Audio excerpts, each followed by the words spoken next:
Punjabi radio USA पेश करदा है अज दा दिन सिख इतिहास विच।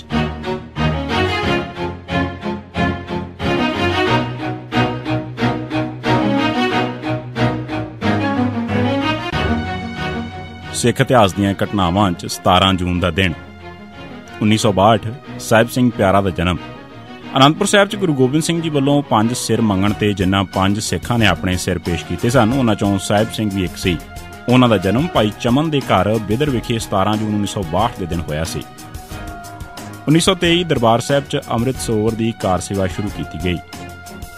गुरु का बाग मोर्चे च जित मगरों सिखां च बड़ा जोश वधिया, पर इसदा एक नुकसान यह भी होया कि कुछ जोशीले सिख खरूद मचाउण दीआं हरकतां भी करन लग पए। कईयां ने बुरशागर्दी का इजहार भी किया। इत्थों तक कि कई मनचले सिख रेल गड्डियां का सफर करने वाले टिकटां भी नहीं सन लैंदे। जदों अजिहे बंदियां दी गिणती बहुत हुंदी सी तां टिकट चैकर भी बेबस होकर चुप रहिंदे सन। पर इस सारे दीआं खबरां नाल अकालियां दा अक्स खराब हो रहा सी। अकाली आगुआं ने अखबारां राहीं ते गुरुद्वारां दे दीवानां च यह हरकतां रोकण वास्ते अपीलां भी कीतियां, पर अचानक यह सारा माहौल उदों बदल गया जदों श्रोमणी कमेटी ने फैसला किया कि अमृत सरोवर की कार सेवा 17 जून 1923 के दिन शुरू की जाए। इस नाल सिखां दा ध्यान जोश ते ताकत इस पासे लग गई। ਲੱਖਾਂ सिख कार सेवा च हिस्सा पाउण लई आए। सारी कार सेवा 20-22 दिन विच ही पूरी हो गई। 9 जुलाई नूं सरोवर च दोबारा पानी भर दिता गया। 1933 गोपाल सिंह कौमी श्रोमणी कमेटी के प्रधान बने। श्रोमणी गुरुद्वारा प्रबंधक कमेटी की हुई नवीं सालाना चोण च 17 जून 1933 के दिन सरदार गोपाल सिंह कौमी प्रधान चुने गए। 1983 रेल रोको अंदोलन दौरान मुकम्मल हड़ताल। श्रोमणी अकाली दल ने अपनी मंगां पूरीआं करवाउण वास्ते 17 जून 1983 के दिन रेल रोको मोर्चे का ऐलान किया होया सी।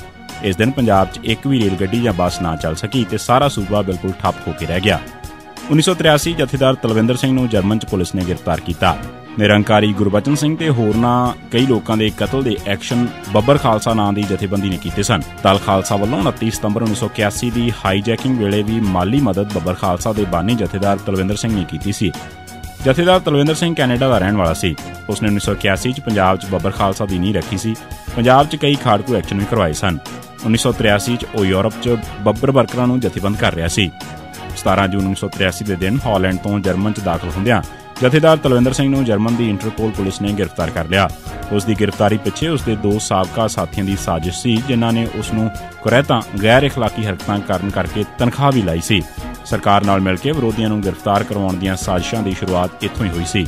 1985 ਚ ਅਰਜਨ ਦਾਸ ਸਿੱਖਾਂ ਹੱਥੋਂ ਮਾਰਿਆ ਗਿਆ। 1984 ਚ ਸਿੱਖਾਂ ਦੇ ਕਤਲਾਂ ਦੇ ਕਾਂਗਰਸੀ ਵਜ਼ੀਰਾਂ ਤੇ ਹੋਰ ਆਗੂਆਂ ਪੁਲਿਸ ਅਫਸਰਾਂ ਤੇ ਉਹਨਾਂ ਦੇ ਲਿਆਂਦੇ ਕਿਰਾਏ ਦੇ ਕਾਤਲਾਂ ਨੇ ਕੀਤੇ ਕਰਵਾਏ ਸਨ, ਜਿਨ੍ਹਾਂ ਚ ਨਰਸਿਮਹਾ ਰਾਓ ਵਜ਼ੀਰ, HKL ਭਗਤ, ਜਗਦੀਸ਼ ਟਾਈਟਲਰ, ਅਰਜਨ ਦਾਸ, ਕਮਲਨਾਥ, ਸੱਜਣ ਕੁਮਾਰ, ਲਲਿਤ ਮਾਕਨ, ਧਰਮਦਾਸ ਸ਼ਾਸਤਰੀ, ਭਜਨ ਲਾਲ ਤੇ ਕਈ ਹੋਰ ਸਨ।